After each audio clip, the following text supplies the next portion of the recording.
Intel's not quite so fab. Nokia's optics look great. Qualcomm and IBM are going to work together on Gen AI. Bye bye Skype. Cloud costs are ballooning. Aviz supports NVIDIA Spectrum X, and China's somehow getting their hands on some hot new hardware in this episode of the Gestalt IT Rundown. Hello, everyone, and welcome to the Gestalt IT Rundown for Wednesday, March the 5th. It is Ash Wednesday to all those that celebrate. Is that what you do? I don't know. I know there was a lot of celebration yesterday because it was Fat Tuesday, and hopefully you didn't partake of the national drink of New Orleans. Well, I guess it'd be the city drink, because it's also National Absinthe Day today. A little hair of the dog never hurts you, but if you start hallucinating and seeing things, you're drinking pure essence of wormwood. One person who never hallucinates and is always ready to go with great news stories, of course, is my co-host, Alistair Cook. Al, welcome to the show. Thanks, Tom. As always, it is a pleasure to be here with you. And unlike many generative AI, I try to keep the hallucinations to in my sleep, not in my day work. And consequently, staying away from the absinthe seems like a good move. I did have to look up what a cheese doodle is because that's not something we have in New Zealand. So, and where you are, it is National Cheese Doodle Day as well. Happy snacking. Exactly. Well, make sure you wipe all the orange off of your fingers because we have a lot of news stories we're going to cover. And if you're going to leave a comment on this, we don't want to have your orange fingerprints everywhere. We're going to start off with a story about Intel because their future Ohio fabrication facility looks like it's going to be pushed out a little bit further. The factory is now projected to be opening sometime in the year 2030 with operations to begin in 2031. Now, if you remember all the way back when this originally was announced, that opening date was supposed to be 2025. But of course, Intel has faced a number of delays when it comes to getting this thing built and off the ground. Reports about the delay have mentioned some of the recent financial struggles that Intel has been facing as the primary cause for the delay.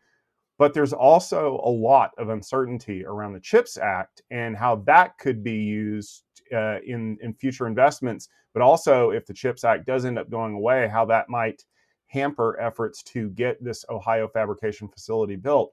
Al, do you think Intel's ever going to get this thing done? Well, I've got to start with Intel's commitment to Ohio is still strong. This is one of the paraphrased statements in the releases about this. So Intel is definitely committed to Ohio. So please continue, Ohio politicians, to support Intel's desires and intentions. That's the way US works, as I understand it. It's unfortunate to see these kinds of delays. We would have liked to have seen this new fab up and operational by now. I'm sure Intel would like to have been in the position where they could actually be shipping chips out of it as planned this year. It definitely is a sign then that the headwinds are against Intel at the moment. We haven't seen, and we've commented on this a couple of times on the rundown, we haven't seen the pace of innovation and the leadership that we previously have seen from Intel for a while. And so the commitment quite some time ago to build this fab might have been more about the confidence that Intel was going to be the business it used to be. We're seeing that lunch that Intel used to rely on being eaten by other chip vendors, and I think that definitely is a big impact on their ability to execute on building a new fab. These things ain't cheap to build. There's pretty serious cost to building out a new fab and building up that process. And of course, like all of these things, you invest that money up front, you don't get any return on it for quite some time. So you have to have a very strong cash flow to weather it out. Delays in construction aren't unusual, though, so let's not frame this as being entirely about Intel and the headwinds for Intel. It's not unusual for construction projects to go over budget and over time. Anybody who's done house renovations or house building has experienced this before. So this is a complex thing. It is disappointing to see the delays, and I think there's a whole host of uncertainties for Intel that would really like to see them get back into some leadership and getting some strength back in the business, because many of us have a really strong affection for Intel and the innovations and the careers that some of us have built around the prevalence of Intel products. Nokia has completed the acquisition of Infinera, one of the largest optics companies in the industry. The team will become part of the optics networks business, while former CEO David Hurd will be joining the Network Infrastructure Group as Chief Strategic Growth Officer. Is he going to get taller? This acquisition was announced back in June 2024. Tom, what's happening with Nokia? What's changing that they want to acquire an optical business unit? Well, if you look at some of the stuff that we've been talking about with Nokia over the last, I don't know, 6 or 7 months, they are very strongly trying to build out their data center fabric portfolio. And I don't know about you, but a lot of data centers that I work in are not running copper cables. I mean, they might run copper CX4 connectors from the top of the rack down to the servers, but realistically speaking, to kind of get the high speed that people really want, that's all optical. And for Nokia, this is kind of like a defensive play, right? By acquiring Infinera, they get all of the optical chops that they need to really kind of build this out. I think what you're going to start seeing in the near future is more work on doing some really, really creative things. I'm going to rewind to a previous Tech Field Day session that's actually listed on our Best of Tech Field Day playlist if you head over to youtube.com and click on that, from Andy Bechtolsheim of Arista, where he pointed out that one of the challenges of getting faster network support above 800 gigabits per second is, in fact, not the quality of the glass and the fiber, it's the amount of heat that is generated by those optics. And that has been one of the reasons why a lot of companies have started using co-packaged optics in their networking gear, or even research into things like silicon photonics.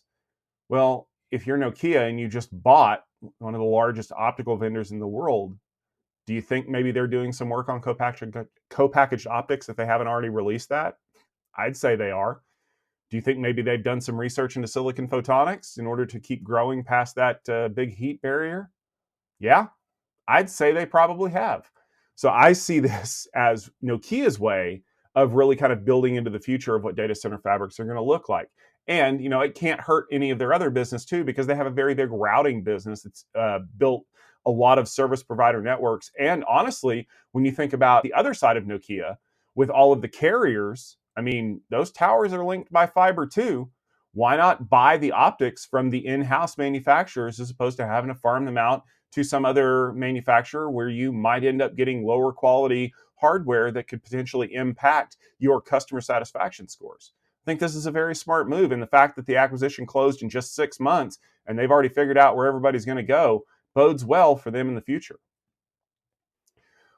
Qualcomm Technologies and IBM plan to run Watson X Governance, Granite Guardian 8B and Granite 3.1, 8B models on Snapdragon 8 Elite reference designs and the Qualcomm Dragonwing AI on-prem appliance solution with the Qualcomm AI Inference Suite.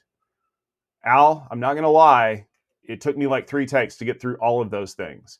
But here's the question that I've got for you. Is this product named soup going to end up being a big deal for IBM and for Qualcomm?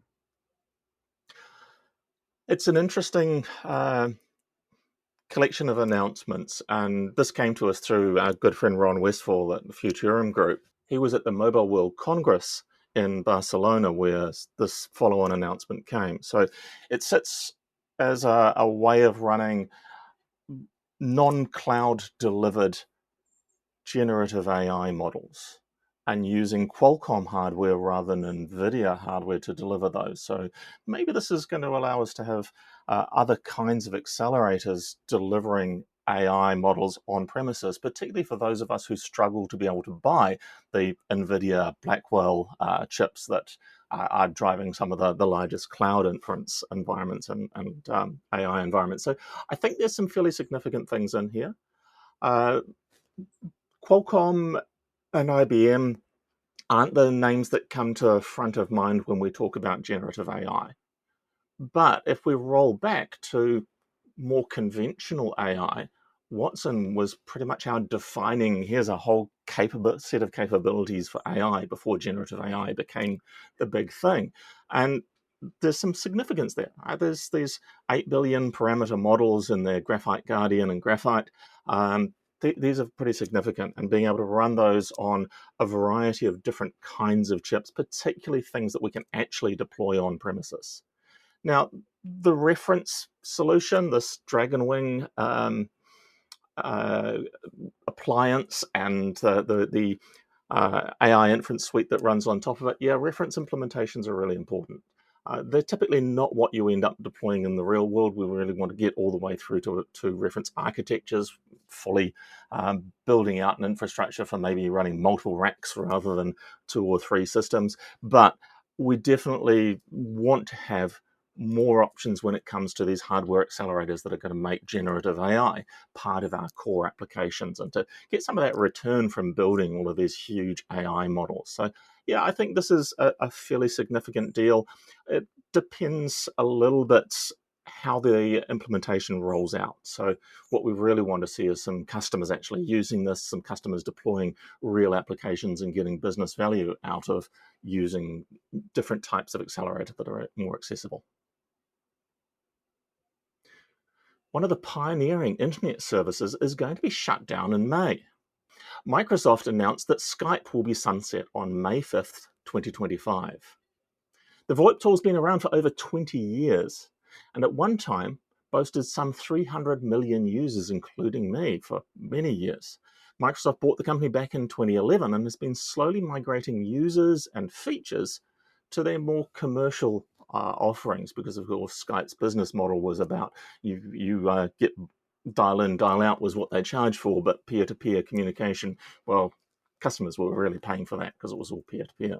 Microsoft announced that users should begin migrating their contacts and chat data to Microsoft Teams, which itself is a descendant of Microsoft's Skype for Business that had sort of 10 years of play. But is it really time for Skype to hang up? Is this really the end of one of the pioneers of peer-to-peer internet-connected applications, Tom? Raise your hand if you still had Skype installed anywhere. I don't see a lot of hands. It's really weird. No, it's actually not really weird. Here's the thing. Microsoft got everything they wanted out of Skype. Love it or hate it, Teams is, well, honestly, it's more than just the thing you used to call Microsoft employees. They have managed to make Teams an integral part of a lot of organizations through clever licensing through Microsoft 365. And I'll freely admit, when you give it away, it makes it very appealing to people. But what ultimately did Skype in was the pandemic. And I know you're sitting there thinking to yourself, well, wait, didn't Microsoft buy them like in 2012? And didn't they start sunsetting the Skype services back in 2015? And everybody remember Skype for Business, right? Yeah. You know what killed Skype ultimately? This video. If we had stayed a VoIP world with no video calling, I don't think this would have been a problem, because that is what Skype is known for, right? It is the pioneering VoIP application of the internet. When you look into the way that Skype actually used to operate, where instead of trying to tunnel through firewalls, it would have its client poke itself through on the way back out, that was groundbreaking for the early 2000s. And now we just expect that behavior. But more importantly, we expect all of our tools to be rich communications, chat, video, audio. I'll admit, when we first started doing the Tech Field Day stuff, me and Steven and our other employees, we were on Skype all day long. Like, we had a chat room on Skype, and when it was time for a phone call, we used a Skype phone call. That's how we worked. But we eventually grew to the point where we didn't need to just go searching through Skype chats to figure out what information we needed. That's when we grew and changed and started adopting other tools, like Slack is a good example. And now in 2025, most people look at Teams as a Slack competitor. They don't look at it as a superset of Skype. It's time for this to go. Let's be fair. Nobody uses Skype anymore. There are better tools out there. There are tools that are free. I mean, yes, if you sat anyone in the millennial generation down and played them the audio of a Skype call ringing in, they'll know what it is. But they'll also be able to recognize the theme from Jeopardy or a whole bunch of TV shows that are no longer on the air. So I think that this is a good move, ultimately, in the long run. And let's be fair, If all it means is that Microsoft gets to donate the Skype logo to the Computer History Museum, then we'll all be better off for it. If for no other reason, then I don't have to pick up another Skype call. Alistair, waste seems to be a pretty big buzzword as of late, and of course, the enterprise cloud market is no stranger to waste. According to a recent report from IT Pro, enterprises are set to spend an additional $44.5 billion that they don't need to in the cloud. The report says that something like 21% of that spend is from underutilized resources. But in a move that probably doesn't shock anyone, 52% of all that waste was blamed on a lack of synergy between developers and the FinOps teams. You want to guess why? Well, developers see cost optimization as somebody else's problem, and then they want to get things done as fast as possible. So they provision the biggest resource they can find and run it until, well, they don't need it anymore. Or maybe they'll just leave it running and it'll just keep racking up bills. So, Al, I guess the important question here to ask is how are we going to be able to balance the needs of our developers with, well, reality in the cloud? And I think you really hit the key word there is balance.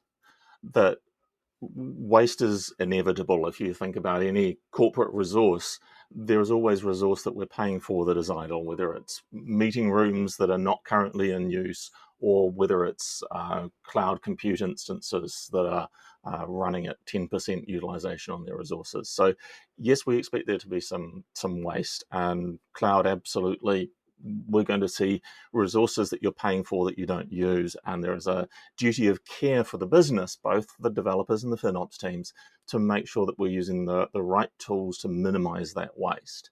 I think that disconnect is very real. So the objective for a software developer working in an organization is to innovate to support business, to get new features out into production as rapidly as possible to allow that business differentiation. This is the job of a developer. Whereas the operations and the FinOps teams, yeah, they tend to have a more longer view of it. They tend to have a view that is about optimization over time. And I definitely see a closer interaction between FinOps teams and operations. But ultimately, in most cloud deployments, it is the developer of the application who's controlling to a certain extent what resources are used. So I think there is definitely an important place for cloud FinOps tooling. So tooling that allows the FinOps teams to see what's going on in the cloud and to relate it back to the things that make sense to developers. The sort of disconnect that goes on is where the FinOps team says, well, we have a problem with, for the sake of argument, AWS's EC2 service, where we're running maybe 50% of our EC2 instances are only running at 5% utilization. Great. So which developers do I talk to? Because EC2 is used by maybe 2/3 of the applications that we deploy on AWS. And so we need that mapping from these underutilized resources through the applications, the dev teams. And that's one of the challenges in cloud FinOps. The other is that the people who care about the money, the financials team, aren't actually able to make changes. They're not qualified to make changes in the infrastructure that's being deployed out. And so there are two constituencies in any cloud financial operations scenario. One is that people with the financial view who know how much money we're spending and hopefully can allocate it back against the teams that are causing the money to be spent. And really, if they're good, they're also mapping against the value, because reducing the amount that we spend and then as a result being less effective in business and getting less revenue in, that's not a positive thing. One of the biggest challenges is really identifying where spending more actually increases our income, increases our revenue, and is therefore valuable to the business. Then that financial analysis needs to push back into the developers towards, as you're building your application, do have some consideration of size. Do have some consideration in cost. And often that visibility of cost is completely lacking from the developers. So developers may have no idea that there are cost implications to changes that they're making. Now, it might be that they're running functions as a service and are optimizing for performance by using large amounts of memory on their functions, and that's leading to higher cost. They may not have that awareness that to fulfill one of their objectives, they're actually missing another. So there's definitely a place for far better communication between the financials team and the development and production teams or development teams. But it's a really hard thing because there is such a mismatch in the way these teams communicate. So definitely good tooling is going to be important for us in here. Wonderful thing about cloud is you only pay for the resources you use, but the terrible thing about cloud is you pay for all of the resources you use. Make sure you get value for all of the money you're spending in cloud. Yesterday, Aviz Networks announced that they are adding support for NVIDIA Spectrum-X networking to their Open Networking Enterprise Suite. ONES or ones on that one? This allows Aviz to continue to support AI workloads in the networking platforms. Ones was designed to run networking fabrics for AI workloads, and seeing adoption of NVIDIA's premier AI networking technology is a sign that the industry will be quickly adopting the NVIDIA approach. This news comes ahead of the NVIDIA GTC conference later this month, where the integration is expected to be shown by Aviz. Is networking really that important to AI, and is NVIDIA Spectrum-X the standard? Well, it's quickly looking like it might be. I had a chance to sit down with Vishal Shukla at Aviz and kind of talk through some of this stuff, and it's fascinating to see the way that things are stacking up. Because if you may recall, last week we talked about the fact that Cisco announced that they're going to be announcing support for running Spectrum X in their switches on top of Cisco Silicon. You may also know that Aviz Networks has partnered with Cisco to run their operating system on top of Cisco Silicon as well as on top of Spectrum X. Do you see how the things are all kind of lining up together? This is one of the things that has me so excited about this industry is that you have to find things that are useful to the industry and build on them. And Viz did that because they have landed on Sonic. Almost everybody in the networking industry knows that Sonic is an open source operating system created initially by Microsoft, but kind of shepherded now by a consortium to really create effectively like a baseline, right? So think of it like a Linux for the Switch, even though yes, there is Linux for switches. This is really starting to drive innovation, and one of the things that Aviz has kind of staked their claim to is this ability to run that operating system along with their management framework on just about anybody's hardware. I mean, it's a great way to look at it, and there's no bigger market out there right now than NVIDIA running Spectrum X, right? Like that's one of the things I talked about last week. Now, if you'll remember when I mentioned it last week, my first thought was, oh, well, that's kind of neat. Maybe this is kind of the tacit admission from NVIDIA that you're not going to be able to break into Cisco only networks with hopes of putting these things down there. And if that had been the only announcement, that's probably where I would have stayed. But this makes it a little bit more interesting because if they're opening this up to a partner like a Viz to be able to run their ONES on top of Spectrum X, that means that they're really kind of focusing on the hardware. And what they're really wanting is other companies to kind of innovate on top of that and to bring that forward to create those kinds of integrations. And that's a big deal because I don't know if you've ever tried to build out an AI network, but it's not easy. Even with you having all of the components and things from a company like NVIDIA, because Spectrum X uses Bluefield DPUs, it uses custom ASICs from NVIDIA, it uses NVLink to get everything running together. Spectrum X, of course, is the Ethernet technology, but you're going to be building on that. You're not going to be building on bog standard Ethernet. And I think that that's an important thing that people need to understand here. But I think what we're going to see down the road is getting these things to be more compatible with each other. And that's an important point because when I was talking to Vishal, one of the things he mentioned was that during NVIDIA GTC, they're actually going to be doing a plug fest. They're going to have people say, well, if you don't believe that Sonic works, bring your stuff and come on in here and let's get it plugged in and let's make sure that it all fits together. And I think that that honestly is refreshing. It goes back to the days of interop, right? Where it's like, we are going to get all this stuff to talk to each other and there's not going to be any weirdness and the protocols are going to work and the proof's in the pudding, right? We need more of that. I think that that is something that's super valuable to the industry, and I applaud Aviz for jumping out there and doing it. So make sure that you check them out if you're at NVIDIA GTC And stay tuned because something tells me there's going to be some more news on the horizon that we're definitely going to be covering here on the rundown. All right, Alistair, we got a closer look that we need to take at something. And of course, I'm going to go into the Wayback Machine. And I want to take you back to the halcyon days of like just a couple weeks ago.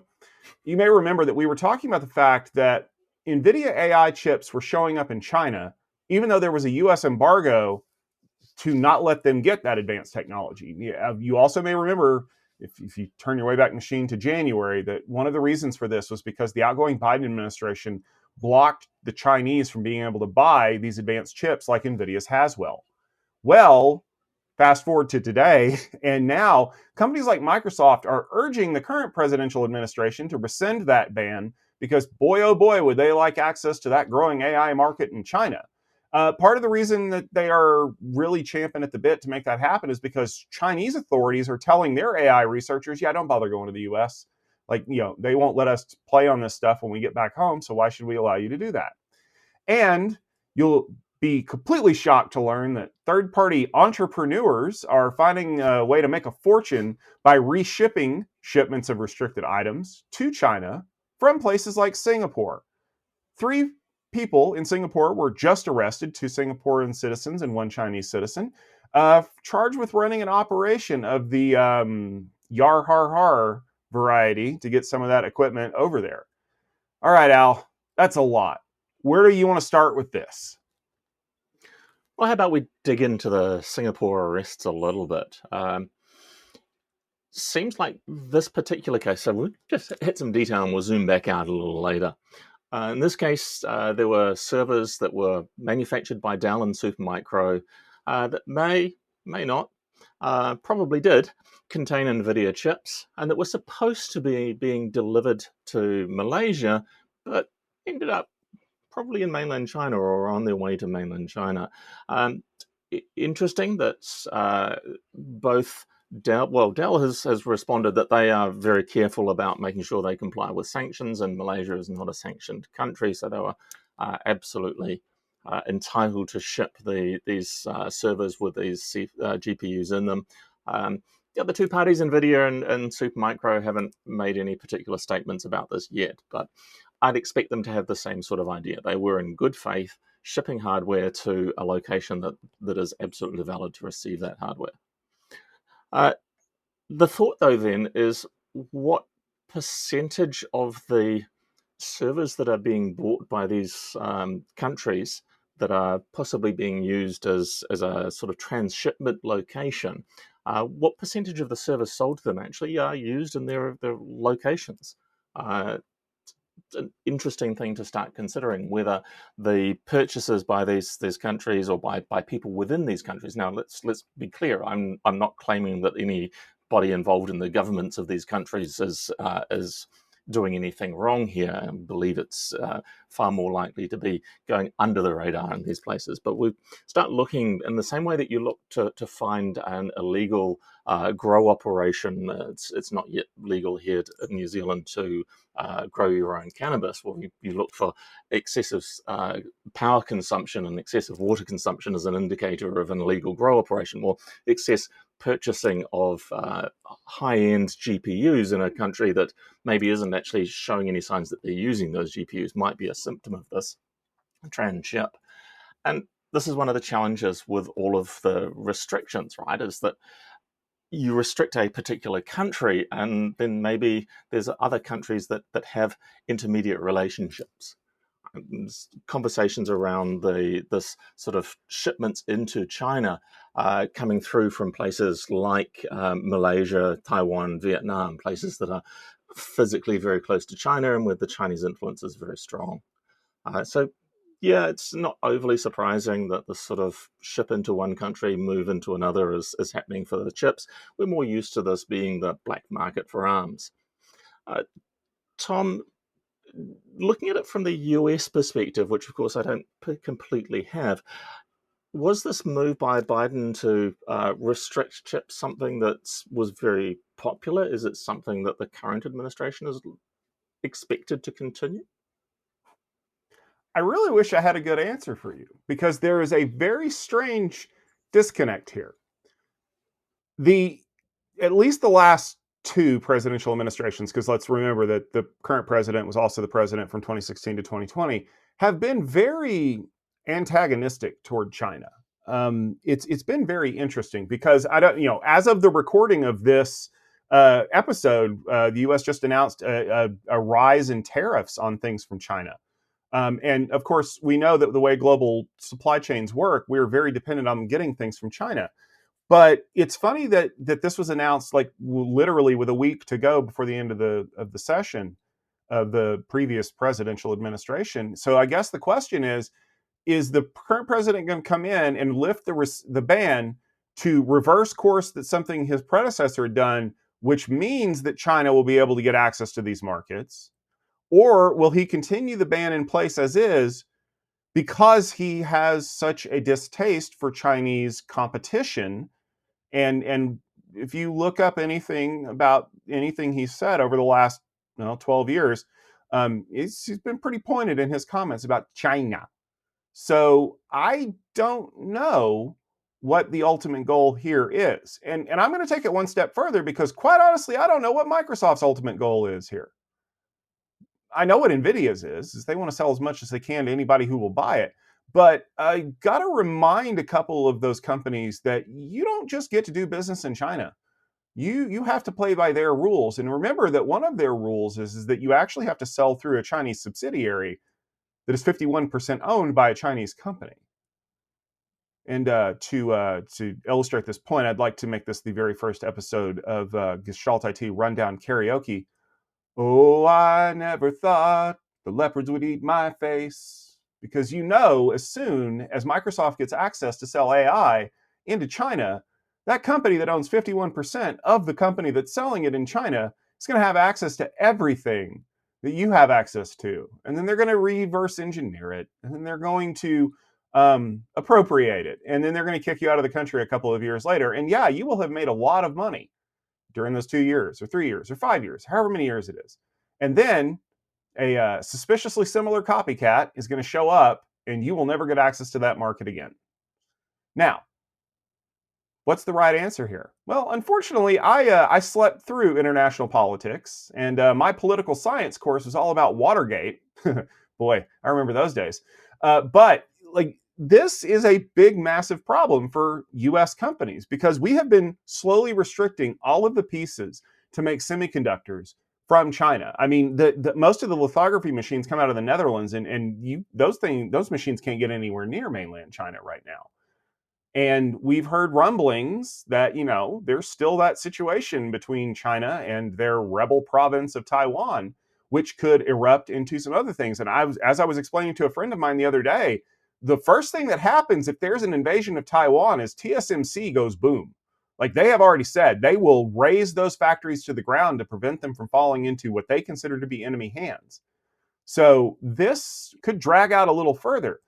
And I mean, I hate to use the term because it sounds so wrong, but NVIDIA really is an arms dealer here. It's just they're not selling guns or missiles or helicopters like in Lord of War, great Nicolas Cage film. They're selling GPUs and AI accelerators. So, I mean, do you think that the Chinese are just going to accept the fact that they can't get a hold of these things? Or are they going to continue to do what they've evidently been doing all this time? I think really importantly, we know that the Chinese view of how the world works is a long game. It's, as you say, a few years of Western companies making high profits is a justifiable sacrifice to a long game of success in China and Chinese interests. So we will see this carry on for quite some time. This won't end rapidly. So yeah, I think this is a watch the space and see what's going on. The innovation in China we saw with DeepSeek carries on of let's keep making some noise about these restrictions aren't effective against us. You know who else plays the long game, Alistair? Tech Field Day. Tech Field Day plays the long game because we actually have some events coming up you're not going to want to miss. First one is happening in 2 weeks. That's going to be Networking Field Day 37. We have an exciting lineup of companies that are going to be joining us, and we might be adding some names to that list very shortly. But I'm going to be coming to you from Silicon Valley, and we are going to have a grand old time. I know it's the same week as NVIDIA GTC, but you know what? There's only so many weeks in the year, and we just wanted to be where all the cool kids were. Speaking of which, I'm going to fast forward to April because we have a big announcement. Tech Field Day is going to be coming to Houston for HPE. We're going to be having a special HPE ProLiant Compute event. That's going to be hosted by your buddy and mine, Mr. Stephen Foskett. He is going to be bringing together some great influencers from across the compute space to be talking to our friends over at HPE. And it's going to be an exciting time. But one person who will not be there is Mr. Alistair Cook, because Al, you've got something going on. I do have something going on. The week of April 23rd and 24th is going to be a monstrous week for AI Infrastructure Field Day. It really is shaping up to be the biggest Tech Field Day event I personally have been involved in, and could not be more excited for having this range of companies that are going to be with us. Then, of course, it becomes a Tom show for a little while in May. While I get to have a nice, quiet May, Tom, you're going to be here, there, and everywhere. Well, exactly. And in the words of NSYNC, when they wanted to figure out when Tom was going to be busiest, it's going to be May, because in May 7th, the 8th, we are going to have Mobility Field Day. Do I even need to say any more at this point? You know, it is some of the biggest names in the mobility and wireless space. It is some of the biggest companies in the mobility and wireless space. Yeah, even including that one. And they're all going to be presenting, and it's going to be fun for everybody. And then at the end of the month, once all of the security risks have died down, it's going to be time for Security Field Day. Going to be coming to you live once again from Silicon Valley. We have some great companies that are lined up for that one already. And of course, we're always adding more.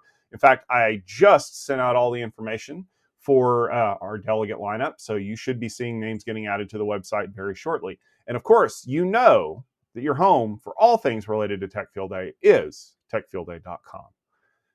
That's going to do it for this episode of the Gestalt IT Rundown. Remember, every Wednesday, we are back with you, whether it's on our website at gestaltit.com, so you can watch the video along with the show notes and see our funny intros. You can check out our YouTube channel if you want to do away with the funny intros and just get to the talking heads part. Or if you don't like our heads, you can always listen to us in your favorite podcast application of choice, whether it's Apple Podcast or Spotify or Overcast or whatever it is you use. And don't forget to subscribe to some of the other Future Room Group podcasts that are going on out there. Infrastructure Matters, or 5G Factor, or 6.5 Live, whatever it is. We'd love for you to check out some of our coworkers because they work just as hard as we do. And in fact, some cases probably harder than we do, because I know I just kind of show up and say what's on the paper. But the important thing is that we're always going to be keeping an eye out for news. And I'm sure by next week, we're going to have some news leading up to NVIDIA GTC. We're going to have some post-Mobile World Congress news. I know that we're going to have some great coverage from the folks that are over there. But the important thing is that we'll be bringing it all to you through the magic of the internet and video. So for myself, Alistair Cook, Stephen Foskett, and all the wonderful people who do this Gestalt IT Rundown thing every week, thanks for tuning in. Take care of yourself, and let's work off that Fat Tuesday hangover as best we can. We'll see you next week.